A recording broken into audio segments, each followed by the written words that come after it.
artigo científico é um texto que torna pública as pesquisas produzidas nas universidades. Não só no Brasil, mas no mundo todo. Durante a graduação, você, estudante, provavelmente vai participar de um projeto de pesquisa ou de extensão. Os resultados desse trabalho podem ser publicados em uma revista científica. Mas para que isso aconteça, o artigo deve ser lido e revisado por outros pesquisadores. Se for aprovado, pode aí sim ser publicado. A língua inglesa é considerada a língua da ciência. A maior parte das publicações científicas estão em inglês. Para ler artigos científicos, você vai usar bastante as estratégias de leitura que aprendeu neste componente curricular. Vamos tentar? Primeiro, lembre-se de que o gênero textual, artigo, tem quase sempre o mesmo formato em qualquer língua. Sempre estará indicada a revista onde foi publicado, assim como o título e o nome dos autores. Todo artigo vem acompanhado do resumo ou abstract e também da introdução. A revisão de literatura, a discussão e a conclusão também fazem parte do gênero artigo. Agora vamos nos debruçar sobre o título. Identifique nele as palavras cognatas e as palavras que você já conhece, como tecnologia, futuro, neural e engenharia. Agora, observe a principal palavra do título, Neuralink. Ainda nessa leitura rápida, observe os subtítulos.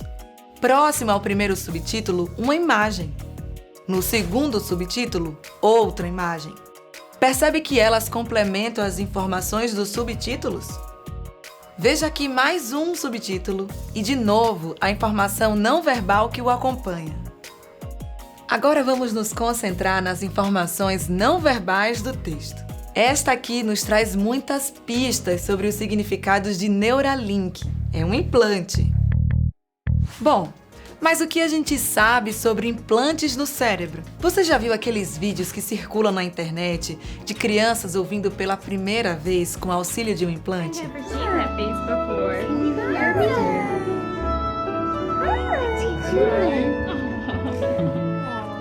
São emocionantes, né?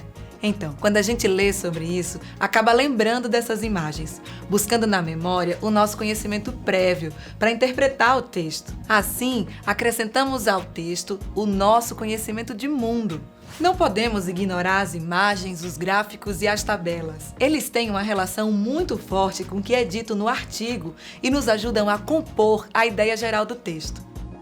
A forma como realizamos inferências sobre o assunto principal e como fazemos associações com as informações não verbais contidas no texto facilitam o entendimento sobre o que estamos prestes a ler. Essa leitura ligeira e superficial que fazemos, observando o gênero textual, o título, algumas palavras que reconhecemos, os subtítulos e as informações não verbais, fazem parte de uma estratégia chamada skimming.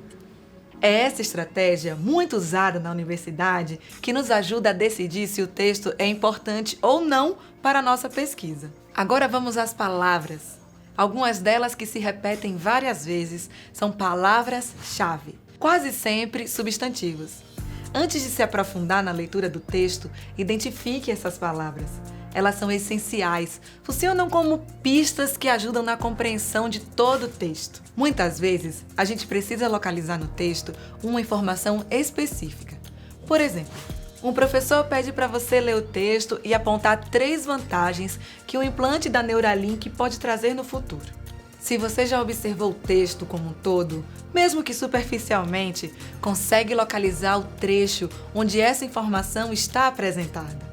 Controle dos computadores com a mente, telepatia, telepresença. Que futuro interessante nos espera, hein? Agora vamos localizar no texto mais algumas questões. O implante Neuralink foi um sucesso em qual animal? Segundo o artigo, o Neuralink foi testado em humanos? Olhe o não em destaque. E de quem é a companhia que fabrica o implante? Descobriu qual palavra significa cérebro?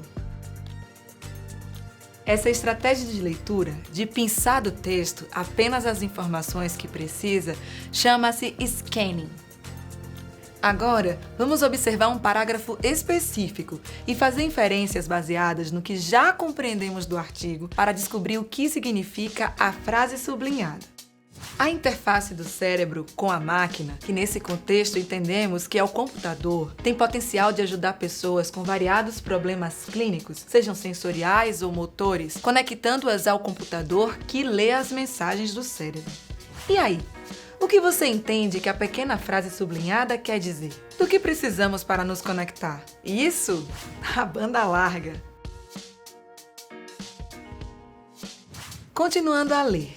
Reparou que uma sigla aparece diversas vezes? BMI. O que quer dizer? Como ler isso em português?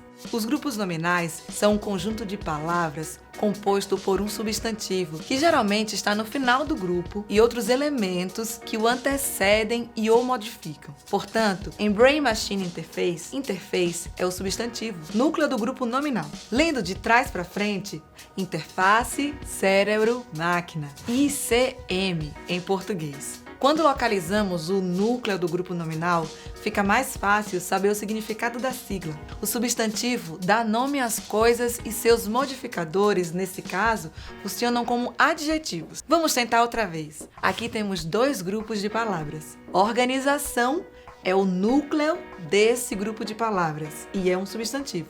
No outro grupo, o núcleo é circuito.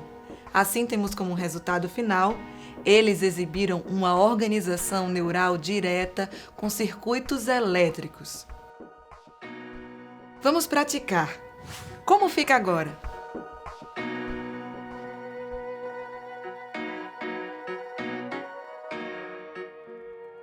Algumas palavras modificam bastante o sentido das frases, caso você não saiba o significado. São os conectivos, que geralmente são conjunções e operadores argumentativos. Podem ser aditivas como e ou, não somente, mas também, sugerindo que o autor propõe que as ideias podem estar combinadas, em continuidade. O autor, nesse caso, exemplifica os tipos de desordens neuromusculares usando como.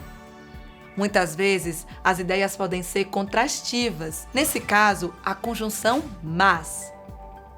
Nesse outro exemplo, o contraste aparece inicialmente com embora.